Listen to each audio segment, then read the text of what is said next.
them too. I wouldn't mind if they do. I have no problem whatsoever. When we talk about load management, is much as I have been profoundly against that over the years. It's with the exception is LeBron James. If LeBron James, for any reason, said, you know what, I don't want to start playing until January.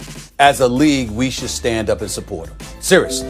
I mean, with the work that this man has put in, it doesn't bother me at all. And so I know he's not going to do that. That's why he showed up there last night. He's going to be ready for opening night, at least to some capacity. But I think that if the Lakers do start off, I'm not concerned at all, because not only are they great, they're experienced. So when you look at LeBron James, I think that this is one of the rare breeds that has graduated to the point where he doesn't even need to be questioned about anything that's taking place in the regular season.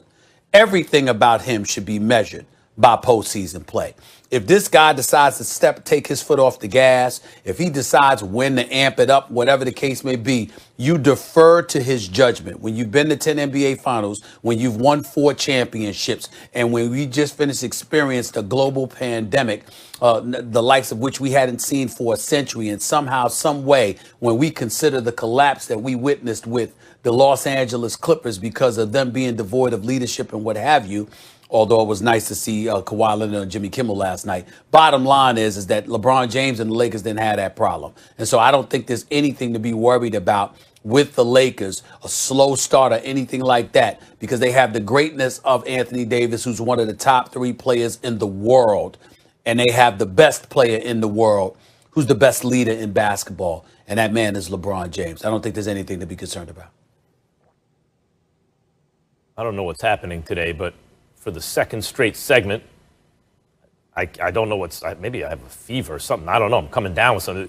I agree with Stephen A. I agree, maybe for slightly different reasons, but right on.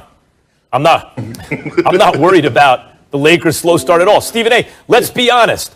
The LeBron James teams of the past have often started slow, right? Miami had a slow start at one year. Cleveland had some slow starts, because LeBron's figuring out, how do I get this group to the promised land?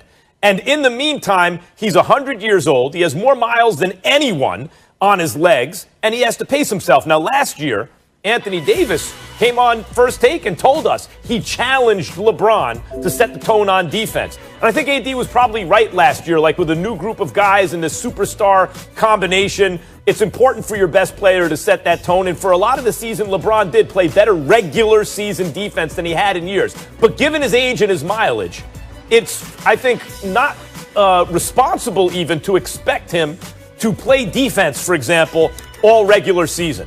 And sometimes the other guys on the team, even if AD's setting that example, slack off a little bit too when their leader doesn't do it, although Montrezl Harrell plays some defense, some other guys will too. The point is, LeBron knows how to pace himself and knows his body. How do I get to be in the playoffs where when I need to put the pedal to the metal, I still got something in the tank? He's usually done that in the past. This past season, he basically kept the pedal to the metal all year. But I wouldn't even recommend that he does that again. He's signed up for multiple years. He needs to pace himself so he's ready to go when they need him most. And if the Lakers get off to a slow start while LeBron's figuring it all out, no big deal, because when the lights are brightest, he'll show up. Well, I'm not worried about the Lakers at all. Matter of fact, the only thing I'm worried about is the Lakers coming out and dominating the league. Because when you look at this roster, in my opinion, this is the best roster on paper that LeBron James has had in the last 4 years. And no disrespect to last year's championship team, but when you look at the additions that Rob Pelinka made, I'm looking at this, and LeBron can pace himself. He can take games off and do load management because they have weapons. They have guys that could come in and get the job done and deliver in great fashion. And when I say that, I'm looking at a guy like Dennis Schroeder, who's capable in the regular season, especially that is capable of going for 30 plus a night. You got Montrezl Harrell, another guy that's capable of giving you 20 a night if LeBron just decides not to play that night. And then you have Anthony Davis,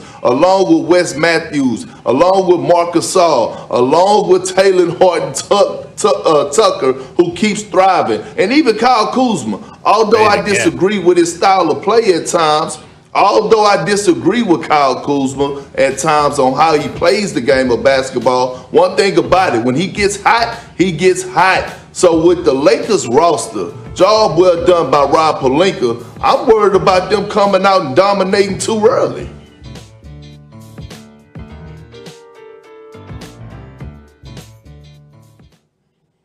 Oh, I'm sorry, Max. You did. No, I was going to. I'm sorry, Max. I thought you was No, going to I go. mean, Listen, jump in. I'm not worried. I mean, I'm not worried. I'm not worried Stephen about A. this Max, early. Stephen A. and Max, that's how it be. Sometimes y'all get quiet when Big Perk come on here speaking the gospel. Y'all get caught up in what I be saying and loving how I'm delivering this good gospel. Well, and sometimes you just got to fall back and listen. Yeah, that's what it is. First of all, you know better. First of all, you know better. Secondly, respect your elders. Thirdly, and more importantly, that is factually incorrect, Kendirck Perkins. I mean, the fact of the matter is you do drop a lot of science, and I love you to death. But there are some things that you say sometimes I'll be wondering about you, bro. I'll be wondering about you sometimes. Yeah, not most, not all, but sometimes, yes.